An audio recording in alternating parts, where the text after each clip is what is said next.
누가복음 9장. 예수께서 12제자를 불러 모으시고 모든 귀신을 쫓아내는 권세와 병을 고치는 능력을 주셨다. 그리고 하나님의 나라가 온 것을 사방에 알리고 병자를 고치라고 그들을 내보내시며 이렇게 이르셨다. 아무것도 가지고 가지 말라. 지팡이도 돈주머니도 양식도 돈도 여벌 옷도 가지고 가지 말라. 어느 동네에 가든지 한 집에서만 머물라. 너희가 동네에 들어갔을 때 그 동네 사람들이 너희가 전하는 말을 듣지 않거든 그곳을 떠나라. 떠나면서 그들을 경고하는 표로 너희 발의 먼지를 떨어버려라. 그래서 제자들은 길을 떠나 여러 마을을 두루 다니며 복음을 전하고 병자를 고쳤다. 갈릴리 지방의 통치자 헤롯은 그 모든 소문을 듣고 불안하여 어쩔 줄 몰랐다. 어떤 사람들은 침례 요한이 죽었다가 다시 살아났다 하는가 하면 또 어떤 사람들은 엘리야나 다른 옛 예언자가 다시 살아서 돌아온 것이다 라고 말하였기 때문이었다. 그래서 헤롯은 요한은 내가 목베어 죽이지 않았는가? 그런데 이런 기이한 소문이 들려 오다니 그 사람은 대체 누구란 말인가 하며 예수를 만나고 싶어 하였다. 제자들이 돌아와 자기들이 행한 일을 예수께 모두 보고하였다. 예수께서는 따로 그들을 데리고 벳세다라는 마을로 떠나셨다. 그러나 예수께서 떠나신 것을 안 군중들이 곧 뒤따라왔다. 예수께서는 그들을 따뜻이 맞아 하나님 나라에 대해서 가르쳐 주시고 병든 사람들도 고쳐 주셨다. 저녁 때가 되자 12제자가 예수께 와서 말하였다. 사람들을 가까운 마을이나 농가로 내려가게 해서 각자 잠잘 곳과 먹을 것을 찾게 해야겠습니다. 여기는 외진 벌판이니 말입니다. 그러자 예수께서 너희가 그들에게 먹을 것을 주어라 하고 말씀하셨다. 제자들이 대답하였다. 저희에게는 떡 5덩이와 물고기 2마리밖에 없습니다. 어디 가서 이 많은 군중이 먹을 것을 사오라고 하십니까? 거기에는 남자만 해도 5,000명가량이나 있었다. 예수께서 사람들을 50명씩 떼를 지어 앉게 하라 고 말씀하시자 제자들이 그대로 하였다. 예수께서는 떡 5덩이와 물고기 2마리를 들고 하늘을 우러러 기도하신 후에 그것을 떼어 제자들에게 주시며 군중들에게 나누어 주게 하셨다. 그래서 모두 배불리 먹고 남은 음식이 12광줄이나 되었다. 어느 날 예수께서 혼자 기도하시다가 가까이 있는 제자들에게 사람들이 나를 누구라고 하느냐? 고 물으셨다. 그들이 대답하였다. 침례 요한이라고 합니다. 그러나 또 어떤 이는 엘리야라고도 하고 다른 옛 예언자가 죽었다가 다시 살아났다고 하는 사람들도 있습니다. 그러자 예수께서 다시 물으셨다. 너희는 나를 누구라고 생각하느냐? 베드로가 하나님께서 보내신 그리스도이십니다. 하고 대답하였다. 예수께서는 이 말을 아무에게도 하지 말라고 제자들에게 엄하게 이르시고 인자는 많은 고난을 겪고 유대 지도자들인 장로들과 대제사장들과 율법학자들에게 배척을 받아 죽임을 당할 것이다. 그러나 사흘 만에 다시 살아날 것이다. 하고 말씀하셨다. 그러고 나서 모든 사람에게 이렇게 말씀하셨다. 누구든지 나를 따라오려거든 욕망과 편안한 것들을 다 버리고 날마다 자기 십자가를 지고 나를 따르라. 누구든지 나를 위해 목숨을 버리는 사람은 구원받을 것이지만 자기 목숨을 보존하려는 사람은 잃을 것이다. 사람이 온 세상을 다 얻는다 해도 자기 목숨을 잃어버리거나 망친다면 무슨 유익이 있겠느냐? 누구든지 나와 내 말을 부끄럽게 여기면 인자도 나와 아버지와 거룩한 천사들의 영광으로 올 때 그 사람을 부끄럽게 여길 것이다. 내가 분명히 말한다. 여기 있는 사람들 중에 죽기 전에 하나님 나라를 볼 사람도 있을 것이다. 이 말씀을 하신 지 여드레 후에 예수께서 베드로와 야고보와 요한을 데리고 기도하러 산으로 올라가셨다. 그런데 기도하시는 동안 예수의 얼굴 모습이 변하고 옷 또한 희어져 눈부시게 빛났다. 그러더니 2사람이 나타나서 예수와 이야기를 하였다. 그들은 모세와 엘리야였다.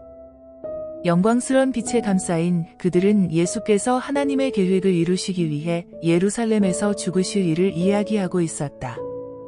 그때 베드로와 다른 제자들은 피곤하여 잠들어 있다가 깨어나 광채와 영광에 쌓여 있는 예수의 모습과 그곳에 함께 서 있는 두 사람을 보았다. 모세와 엘리야가 떠나려고 하자 베드로가 무슨 말을 해야 좋을지 몰라서 불쑥 이렇게 말하였다. 선생님, 우리가 여기에서 살면 얼마나 좋겠습니까? 그러면 여기에 초막셋을 지어 하나에는 선생님을, 하나에는 모세를, 하나는 엘리야를 모시도록 하겠습니다. 베드로가 이렇게 말하는 동안 구름이 일어나더니 그들을 덮었다. 그들은 구름 속으로 사라져 들어갔다. 그때 구름 속에서부터 음성이 들려왔다. 이는 내 아들이요, 내가 택한 자이다. 너희는 그의 말을 들으라. 그 음성이 들린 후에 제자들이 보니 예수만 거기 계셨다. 그들은 자기들이 본 것을 얼마 동안 아무에게도 말하지 않았다. 다음날 그들이 산에서 내려오자 수많은 군중이 예수를 맞이하였다. 그때 군중 가운데 한 사람이 소리 질렀다.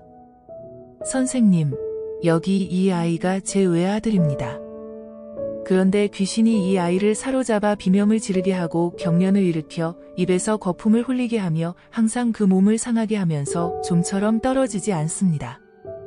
그래서 선생님의 제자들에게 귀신을 쫓아내 달라고 청하였으나 쫓아내지 못하였습니다. 예수께서 말씀하셨다. 이 완고하고 믿음이 없는 세대여. 내가 얼마나 너희와 함께 있으며 너희를 참아 주어야 하겠느냐? 그 아이를 이리 데려오라. 아이가 오는 도중에도 귀신은 그를 땅에다 거꾸러뜨리고 심한 경련을 일으키게 하였다. 예수께서는 그 더러운 귀신에게 나오라고 명령하신 뒤에 아이를 고쳐서 그의 아버지에게 돌려주셨다. 사람들은 하나님의 위대한 능력을 보고 놀라며 두려워하였다. 예수께서 하신 모든 놀라운 일들을 보고 사람들이 감탄하고 있을 때 예수께서 제자들에게 내 말을 듣고 잘 기억하라. 나 인자는 사람들의 손에 넘어가게 될 것이다 하고 말씀하셨다. 그러나 제자들은 그 말씀의 뜻을 깨닫지 못하였다. 그들의 마음이 닫혀져 있었기 때문이다. 그들은 그 일에 대해 묻기조차 두려워하였다. 제자들 사이에서 누가 자기들 중에 제일 높으냐 하는 것으로 말다툼이 벌어졌다. 예수께서 그들의 생각을 아시고 어린아이 하나를 곁에 세우신 뒤 제자들에게 말씀하셨다. 누구든지 내 이름으로 이런 어린아이를 영접하면 나를 영접하는 것이요. 누구든지 나를 영접하면 나를 보내신 하나님을 영접하는 것이다. 너희 가운데 가장 낮은 사람이 가장 높은 사람이다. 제자 요한이 예수께 와서 말하였다. 선생님, 우리를 따르지도 않는 어떤 사람이 선생님의 이름으로 귀신을 쫓아내고 있기에 저희가 못하게 막았습니다. 예수께서 말씀하셨다. 그렇게 하지 말아라. 누구든지 너희를 반대하지 않는 사람은 너희 편이다. 예수께서 하늘로 올라가실 때가 가까워지자 예루살렘으로 가기로 마음을 정하셨다. 예수께서는 사마리아 동네에 방을 구하러 미리 심부름꾼을 보내셨다. 그러나 그들은 그냥 돌아왔다. 예수께서 예루살렘으로 가신다는 말을 듣고 그 마을 사람들이 일행들을 맞아들이지 않겠다고 거절하였기 때문이다. 이 말을 듣고 야고보와 요한이 예수께 말하였다. 선생님, 저희가 하늘에서 불을 내리게 하여 그들을 태워버릴까요? 그러자 예수께서는 그들을 꾸짖으시고 다른 마을로 가셨다.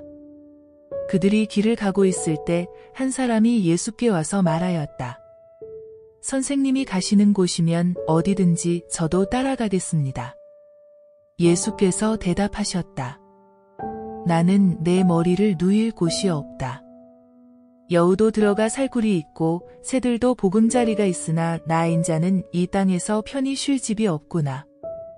예수께서 또 다른 사람에게 나를 따르라 하고 말씀하시자 그는 가서 먼저 제 아버지의 장례를 치르도록 해주십시오 하고 말하였다. 예수께서 말씀하셨다. 영원한 생명이 아닌 세상 일에만 관심을 가진 사람들에게 그 일을 맡기고 너는 하나님 나라가 온 것을 온 세상에 전파하라. 또 다른 사람이 말하였다. 주님, 저는 주님을 따라가겠습니다. 그러나 먼저 집안 식구들에게 가서 허락을 받게 해주십시오. 예수께서 말씀하셨다. 손에 쟁기를 잡고 뒤를 돌아보는 사람은 누구든지 하나님의 나라에 합당하지 않다.